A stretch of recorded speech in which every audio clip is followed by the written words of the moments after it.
Bonjour, on va faire la troisième séance de graphisme. On va faire des ponts. Alors un élève de ma classe me parlait que effectivement il y a des animaux qui sautent. Donc ça peut être une bonne idée d'utiliser cette idée qu'un animal comme une grenouille peut sauter et donc faire des ponts. Allez, on en vient tout de suite à la semoule et à notre plateau. Vous connaissez le principe.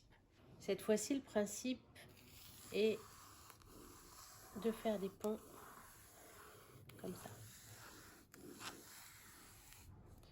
Si votre enfant a des difficultés à faire ce geste, vous pouvez poser des petits objets tout petits. Vous posez un objet ici, un objet là, un bouchon de bouteille par exemple. Et ça peut permettre à l'enfant, au début, de faire un grand comme ça. Ensuite seulement, quand il aura le geste, vous pourrez passer à des choses plus petites.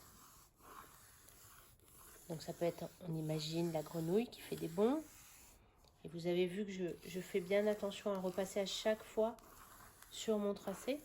Vous avez bien compris que c'était pour arriver à des lettres comme le M ou le N plus tard. Donc on fait des ponts comme ça.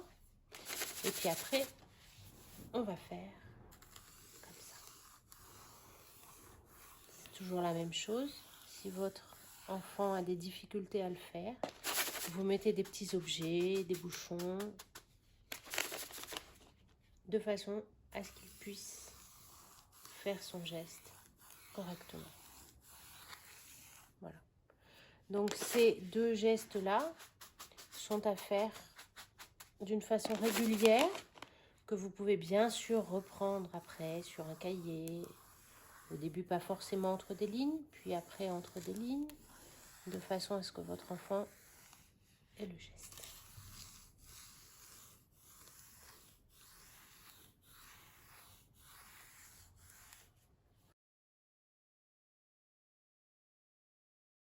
C'était la troisième séance de graphisme.